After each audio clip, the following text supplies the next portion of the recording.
எல்லாருக்கும் வணக்கம். இன்னைக்கு என்ன செய்ய போறேன்னா சட்டுன்னு ஒரு சாம்பார் ரெசிபி தான் வைக்க போறேன். இது வந்து பருப்பெல்லாம் வேக வைக்க வேணாம், அவசரத்துக்கு சட்டுன்னு வச்சிடலாம். எண்ணெய் ஊற்றிக்கலாம். எண்ணெய் காயிட்டும்.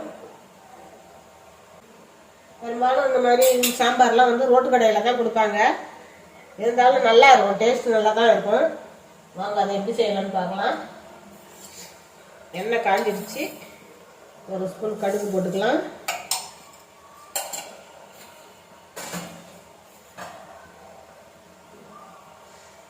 கடுகு பொரிஞ்சிருச்சு. கொஞ்சமாக கடலைப்பருப்பு உளுத்தம் பருப்பு எடுத்து வச்சுருக்கிறேன். இது வாசனைக்கு தான் கொஞ்சமாக போட்டுக்குவேன்.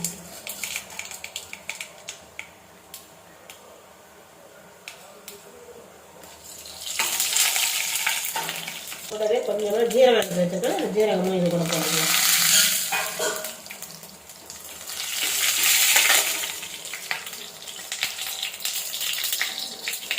கருவேப்பிலை,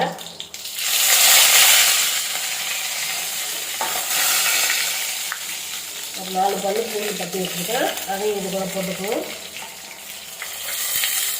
ஒரு வெங்காயம் பொடியாக கட் பண்ணி வச்சுருக்கேன். அந்த வெங்காயத்தை இது கூட சேர்த்துக்குவேன். 2 பச்சை மிளகாய் அதையும் கட் பண்ணி வச்சுருக்கேன். இது கூட சேர்த்துக்குவோம். சேர்த்து நல்லா வதக்கிக்கலாம்.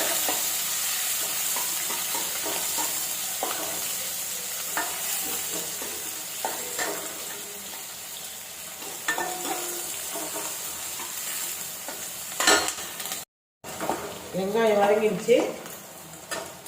ஒரு பெரிய சைஸ் தக்காளி எடுத்து வச்சுருக்கேன். அதையும் இது கூட சேர்த்துக்குவோம்.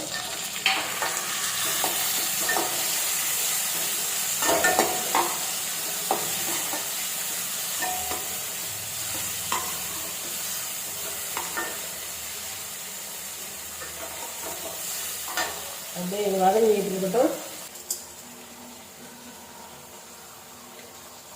ஒரு 2 ஸ்பூன் கடலை மாவு எடுத்துக்குவோம்.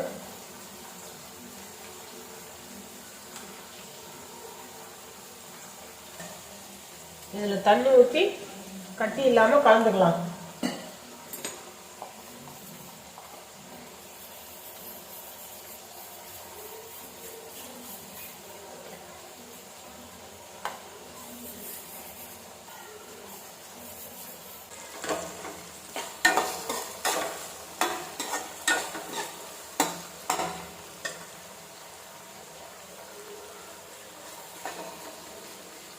இதில் கொஞ்சமாக பெருங்காயத்தூள் போட்டுக்குவோம்.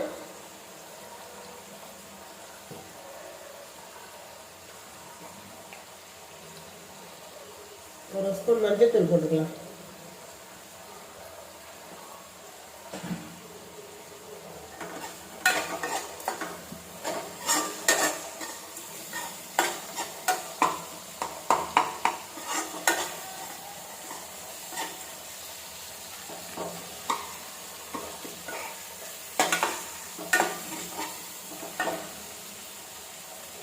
கொஞ்சமாக கரம் மசாலா போட்டுக்குவோம்.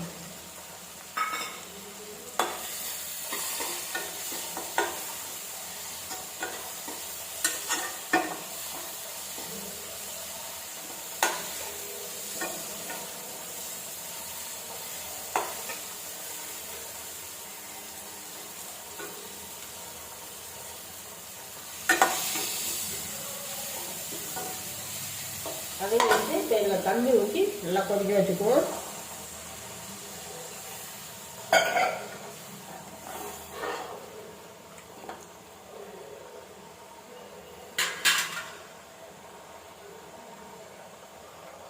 சாம்பாருக்கு தேவையான உப்பு போட்டுடலாம்.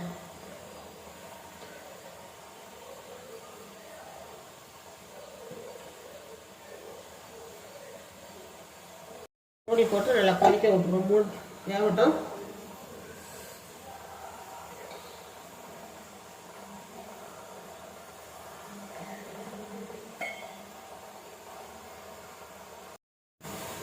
நல்லா கொதிச்சிடுச்சு.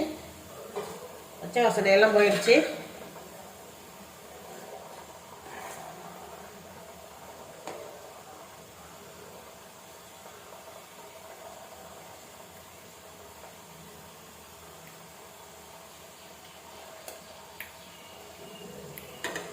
இந்த கரைச்சி வச்சிருக்கிறோம்ல இந்த கடலை மாவை இதில் ஊற்றிடுவோம்.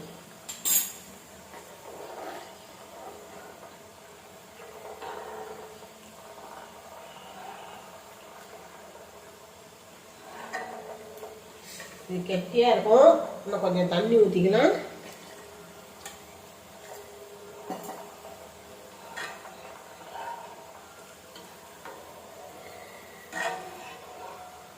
இந்த நேரத்தில் உப்பு காரம்லாம் கரெக்டாக இருக்கான்னு பார்த்துக்குங்க.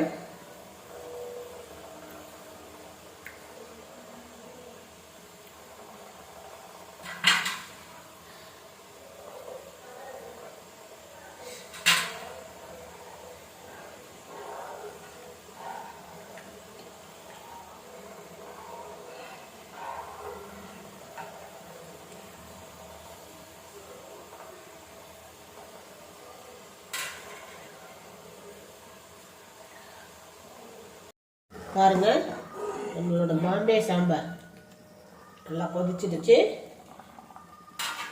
பச்சை வாசனை எல்லாம் போயிடுச்சு.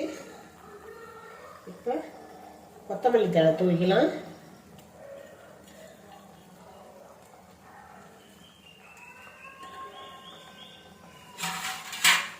அவ்வளோதான், சாம்பார் ரெடி ஆயிடுச்சு.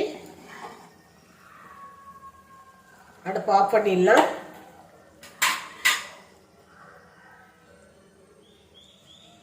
பண்ணிட்டு வேற ஒரு பாத்திரத்தில் மாற்றிடுவோம்.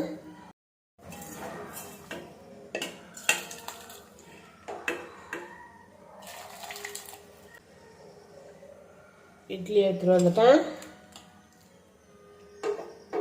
இப்படி தாராளமாக அந்த சாம்பாரை இப்படி மேலே ஊற்றி